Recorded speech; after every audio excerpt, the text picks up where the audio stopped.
தொடர்வது விரிவான செய்திகள். முதலில் உள்நாட்டுச் செய்தி.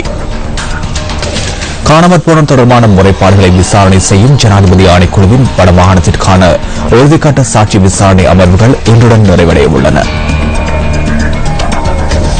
இறுதிக்கட்ட சாட்சி விசாரணை அமர்வுகள் கடந்த 25ஆம் தேதி முதல் கிளிநொச்சி மாவட்ட செயலகத்தில் நடைபெற்று வருகின்றன. கரைச்சி மற்றும் கண்டாவளை பிரதேச செயலக பிரிவுகளைச் சேர்ந்த மக்களிடம் கடந்த 3 நாட்களாக சாட்சியங்கள் பதிவு செய்யப்பட்டிருந்தன. பூநகரி மற்றும் பச்சிலைப்பள்ளி பிரதேச செயலக பிரிவுகளைச் சேர்ந்த மக்களின் சாட்சிகள் 4ஆம் நாளான இன்று பதிவு செய்யப்பட உள்ளதாக காணாமல் போனோர் தொடர்பான முறைப்பாடுகளை விசாரணை செய்யும் ஆணைக்குழுவின் செயலாளர் HW குணதாச தெரிவித்தார். இன்றைய தினம் சாட்சியம் அளிப்பதற்காக சுமார் 140 பேருக்கு அழைப்பு விடுக்கப்பட்டுள்ளதாக ஆணைக்குழுவின் செயலாளர் கூறினார். கிளிநொச்சி மாவட்டத்திற்கான அமர்வில் கடந்த 3 நாட்களாக சுமார் 800 பேரிடம் இதுவரை சாட்சியங்கள் பதிவு செய்யப்பட்டுள்ளன. சாட்சி விசாரணைகளுக்கு தூர இடங்களில் இருந்து கிளிநொச்சி மாவட்ட செயலகத்துக்கு வருவோருக்கான விசேட பஸ் சேவைகளும் ஏற்பாடு செய்யப்பட்டுள்ளன.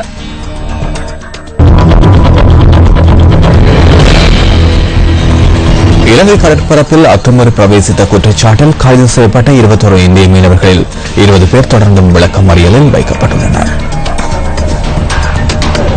கைது செய்யப்பட்ட 21 இந்திய மீனவர்களை நேற்றிரவு 7 மணியளவில் மன்னார் நீதவான் ஆசீர்வாதம் கிரேஷியல் அலெக்ஸ் ராஜா நிலையில் ஆஜர்படுத்திய போது அவர்களில் 20 பேரை எதிர்வரும் மே மாதம் 11ஆம் தேதி வரை விளக்கமறியல் வைக்குமாறு உத்தரவு பிறப்பிக்கப்பட்டுள்ளது. கைது செய்யப்பட்ட இந்திய மீனவர்களில் 16 வயது சிறுவனுடன் காணப்பட்டதாகவும் அது சிறுவனை சிறுவர் பராமரிப்பு நிலையத்தில் வைக்குமாறும் நீதவான் உத்தரவு பிறப்பித்துள்ளதாக கடற்படை திணைக்களத்தின் மன்னார் மாவட்ட உதவி பணிப்பாளர் PS மிரண்டா குறிப்பிட்டுள்ளார். தலைமன்னாருக்கு தெற்கு கடற்பரப்பில் மீன்பிடியில் ஈடுபட்ட போது இந்திய மீனவர்கள் 21 பேரும் நேற்று நண்பர்கள் கைது செய்யப்பட்டதாக கடற்படை ஊடக பேச்சாளர் கேப்டன் அக்ரம் ரவி குறிப்பிட்டார். கைது செய்யப்பட்ட இந்திய மீனவர்களின் 3 படகுகளும் கடற்படையினரால் கைப்பற்றப்பட்டுள்ளன.